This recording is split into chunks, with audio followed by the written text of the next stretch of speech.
Hey guys! So today I'm gonna summarize my trip with Will and Eddie to do Tour du Mont Blanc.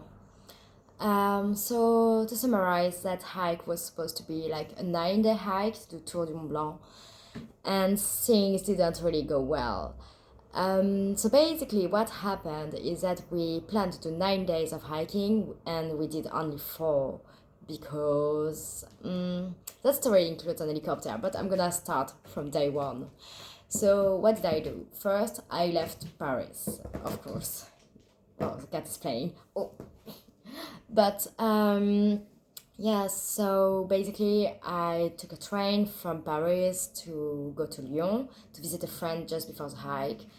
Um, I visited like quite a fair bit of the city. I think it was really pretty. So anyway, it's not what matters. So after that, I decided to hitchhike to Chamonix to go then to Valenciennes because I think Valenciennes is like too small for anyone to know where it is. So I just wrote Chamonix on my point card. And yeah, so I started in Lyon Center in a very bad hitchhiking spot, in my opinion. But some lady got some pity for me and she took me to almost to Geneva, so it was quite nice. And from there, a young boy, took me to Annemasse, and from Annemasse, another girl took me to Chamonix, and then I like took some rest. I charged my phone again because I was like so anxious, to not have battery for the trip in the mountain. Well, I had, power bank, but I always feel like it's never gonna be enough. I guess you can understand why. 9-day hikes, you never know if a power bank is gonna be enough because it was only like 10,000 ampere. I don't know how to say it in English, sorry.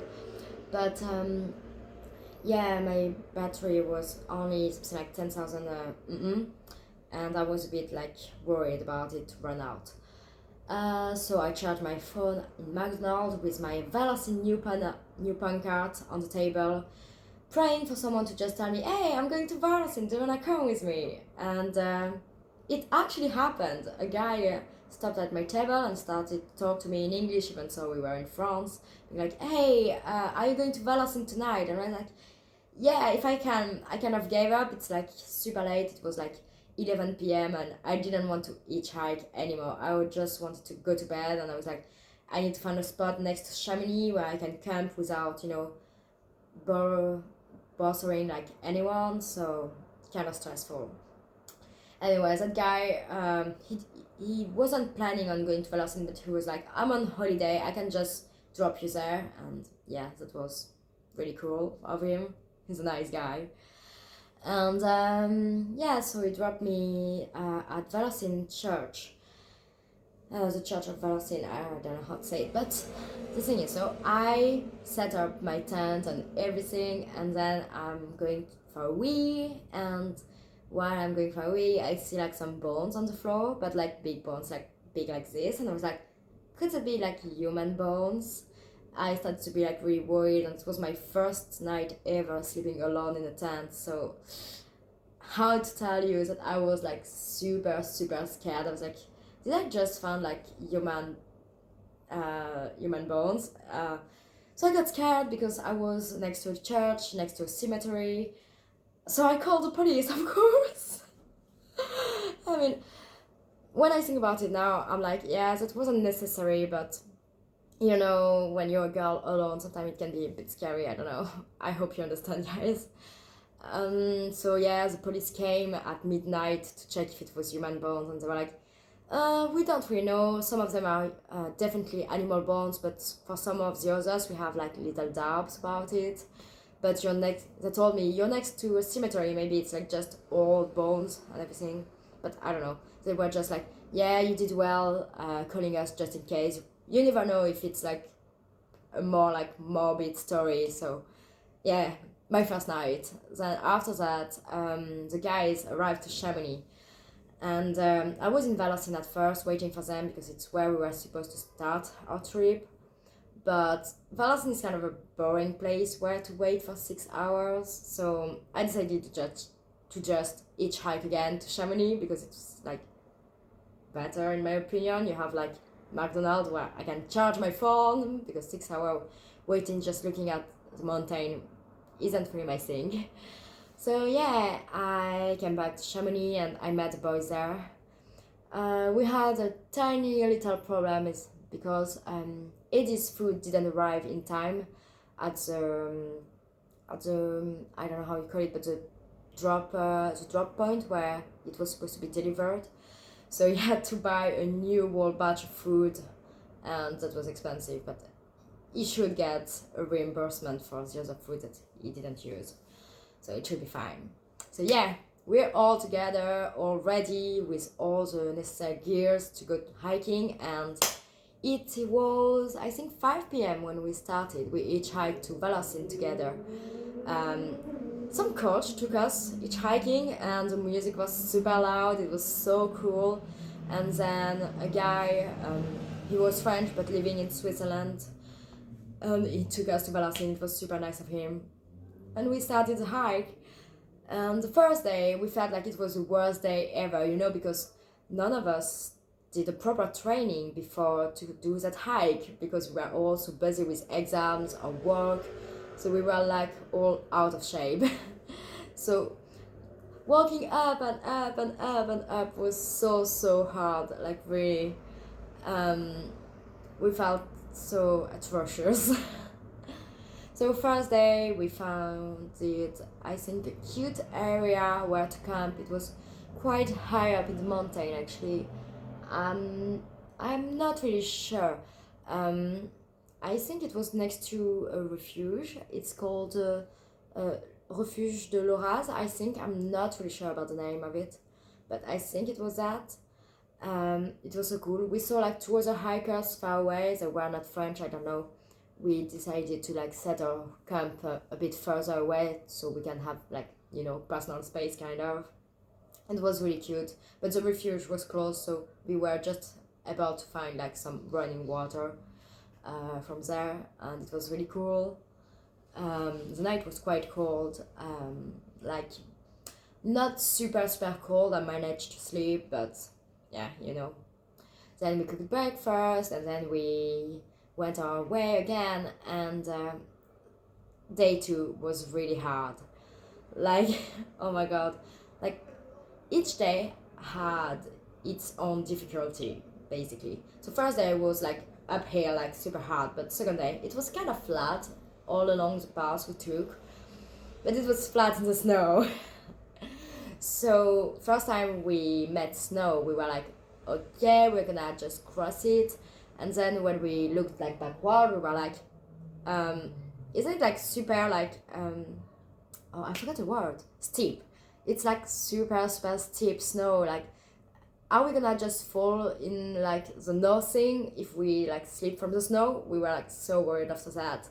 So yeah, we managed to cross it. It was, you see, I'm alive, so we managed to cross it. And yeah, after that we walked for a while without any snow, and snow again. Yeah, it's quite hard to walk in the snow, guys, because we didn't have, the special shoes, the stuff in metal crampons under it. So with regular hiking shoes, it's not okay to walk in the snow. Don't do it. It was a mistake from us. So yeah, we walked in the snow again, being really worried, and then we catch our breaths because we were like, oh my god, how did we survive that? It was so scary and everything. And some lady just arrived from behind us, and she's like, really okay, she's just doing her little hike for the day. And we're like, I was like, how did you cross like so peacefully? And she was a local and showed us, well, I think the worst which could happen to you is like just, kind of dropped in the snow and be like, oh, my leg is stuck. But it's not like we're gonna slide down all the way down to the mountain, So we felt a bit better about that. So it was easier after that to walk in the snow. And yeah, so she walked ahead of us for a while, and then we catch her up. She stopped, and we understood why she stopped. Usually the snow patch that we crossed were like, I don't know, maybe 15 to 20 meter long. This one was like extra long. I don't know how long, maybe 100 meter, but like with tiny like little island of non-snow, if you see what I mean. So we decided to cross it before her because we felt like more confident about it. We did it, we survived, but at some point, oh no, that wasn't day two. Day two we survived. No, it must be day four. Anyway, so we kind of managed to camp in some area. I can't remember where. Uh, that's why I'm doing vlog. It's because I can't remember what I do if I don't do vlogs. Yeah, good question. Maybe in the forest? No, I can't remember. Anyway, we camped somewhere and we didn't die. So day three, oh yeah, I know. We camped in Switzerland. It was so cool, you know. Like we were like, okay, it's like illegal to camp in Switzerland, like wild camping, like we were doing. So we were like, oh, we should ask to some, citizen around if we can, camp in the garden and everything. And yeah, we enter into some small village, and suddenly a man shows up at his door, and I'm like, hey, bonjour, can we camp at your place, please? We're hikers doing Tour du Mont Blanc, and we're trying to only camp and not go into any refuge. And he was like, well, we're leaving the cabin like in 30 minutes, but we have like a little bit of garden here, so you can stay there for the night. It was like so easy, guys. So funny. It was really cool. So yeah, we just stopped there. It was really comfortable because the ground was flat. There was just like a lot of insects, and I'm really scared of insects. I know I'm a hiker kind of, but I'm really scared of insects. It's not matching. I need to do something about that. But yeah, we camped there, and then we reached the next day, so day three, to Fino, which is like one of the biggest town we saw on our hike.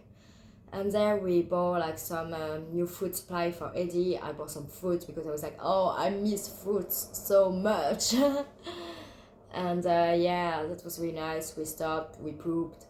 Because yeah, the thing about hiking is that like hiking for a long time is that you need to poo at some point, and there was some like free available bathroom next to the church in the town, so we used it. Anyway, it was like a really like relaxed and peaceful day. It was kind of hard in the way that we had to climb down the valley, so it was like we were at about, I don't know, 2,000 meter high, and we had to climb down 1,000 meter down, I think. It was so hard, and we had to climb up 1,000 directly after that. It was like so hard to do. And yeah, we walked like quite a long time there. And after that, what we did is like to stop in some kind of forest, like we didn't camp, next to the trail because we didn't want to disturb anyone. So we went like deep in the forest, and not letting any litter, of course. Trying to let the place as natural as it was before, putting back all the stones or pine tree stuff. The thing in the pine, the fruit of the pine. I don't know. I'm mixing it up, sorry. Yeah, we put the place as it was when we arrived, basically, so do that as well if you do the hike, please. And yeah, so after that, it was day 4, the final day of our hike. Oh god. So first, we start the hike, it's really cool, easy and everything, we're really happy. We decided not to eat breakfast that day right away because, it's forbidden to camp, to wild camp in Switzerland. And we decided to just set off the camp as soon as we could and just eat later on the way. That's what we did. We stopped for 1 hour, ate breakfast, and went to walk for 6 fucking hours. It was so hard, really. So we hiked for 6 hours, and well, that was the hardest day we ever had. Like, really. Uh, it felt that way every day, but day 4, I think that, to be honest, it was really, really the hardest day. So we hiked 6 hours, we were like in kind of a good shape, but there was a lot more snow than day 2, and it was much harder. We had to climb on like rocks and bushes to go out of the pass because it was just not possible to see the trail under the snow. We had no idea where we were going, and it wasn't really possible to, go back on our steps because the hike was so hard that going down was, I think, kind of really dangerous. At some point when we decided, we were like, oh, it's really hard, and you don't really want to stop when you're hiking. You're like, yeah, it's gonna get easier very soon, but didn't. Like, at some point I was walking in the snow. Eddie and Will were ahead of me, like just on the rocks, and I was walking in the snow toward them, and suddenly the snow like crumbled under my feet. I got so scared. You can't imagine how scared I was. I slide down the mountain for like 5 or 6 meters, but I swear 5 or 6 meters are like so much when you don't have a rope, you don't have crampons, you don't have a harness.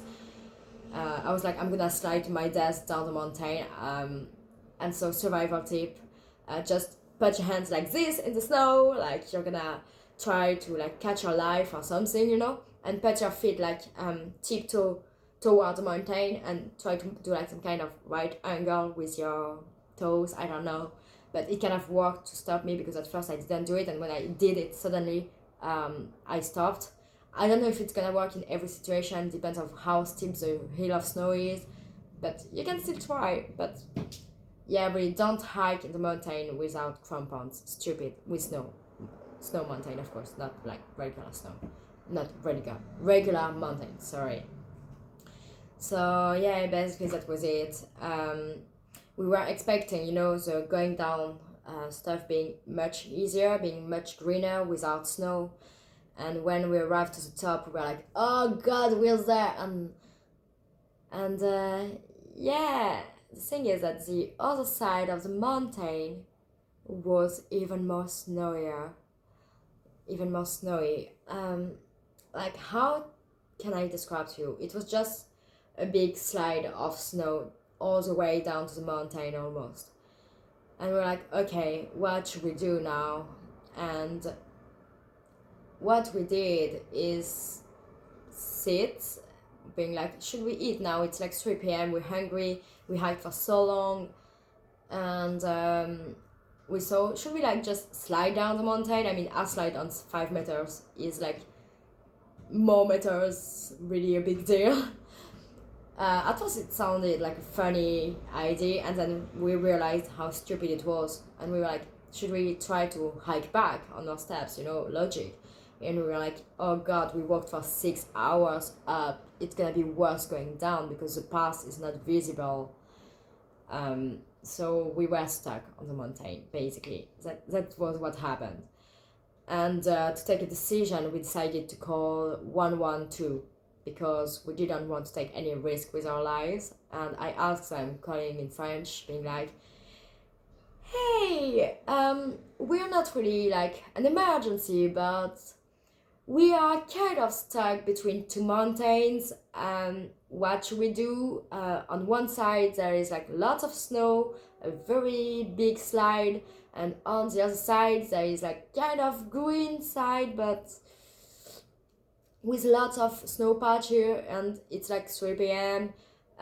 We are super tired, and the hike was super hard, and we think it's too dangerous to climb down. They're like, we can call an helicopter to get you.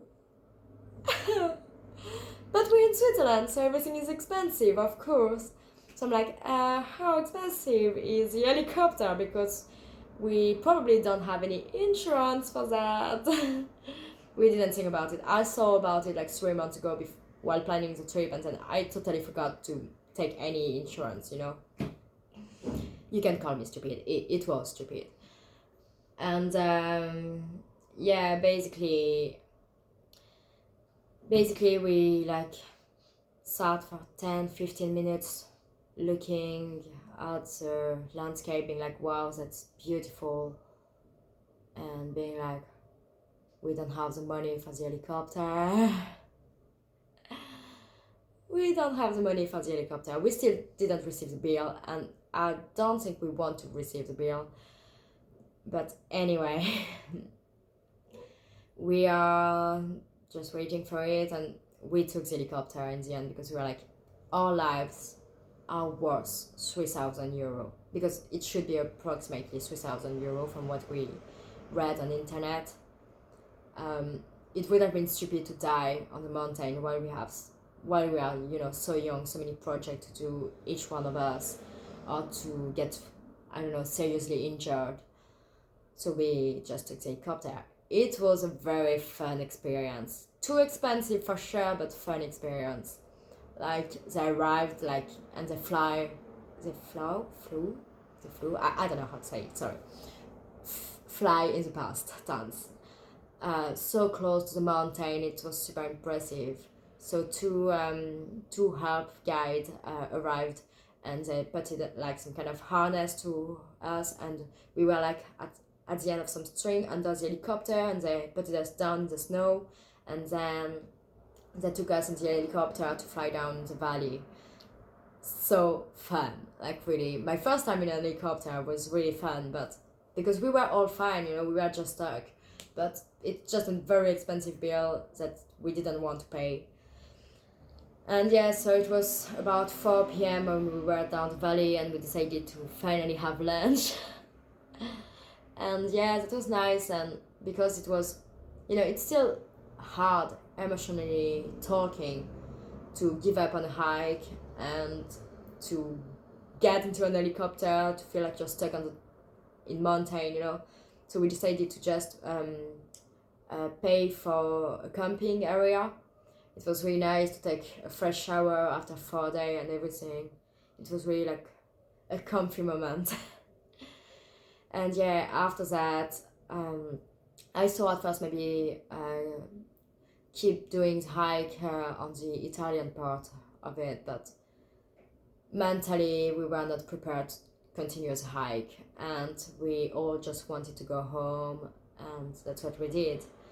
Eddie got a flight to UK, and with Will we each hiked all the way to Lyon. It was so long, but we managed to do Switzerland to Macon, which is just above Lyon, in less than 24 hours. So I think it was really cool, knowing the fact that we did each hiking and we didn't take any like paying transport. And then from Macon we took a train to Paris together, to Paris. And yeah, that's the end of our hike and of our journey.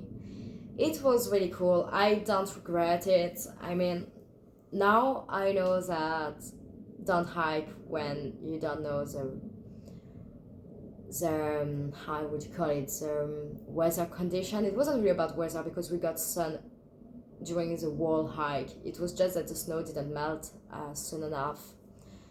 And the help in the helicopters told us that it wasn't usual to have so much snow at that period of the year. So yeah, we've been kind of unlucky. I've been kind of stupid. I have to admit it. But it was a fantastic experience, living closer from the nature for 4 days. I'll totally try it again, July or August, even so you have definitely more tourists at that period of time. But I'll try it again, Tour du Mont Blanc. But it's fine. I mean, after the first day, we noticed that we were really slow, you know, to hike. So we decided to just you know, enjoy our time and just enjoy the beautiful landscapes that we were able to see and everything. It was so beautiful. Like, every time you have like a new viewpoint on the mountain, and you're like, wow, all the time. It's wonderful. I just love that way of living. I don't know, I just love that. mountains are beautiful. I want to hike everywhere, but I don't always have time, of course, as you can imagine. And hiking gears are like quite expensive, but I think it's worth it. I think it's worth it. But yeah, conclusion, don't hike at the end of May or early June. There is too much snow, and just respect nature and enjoy your trip. Cheers!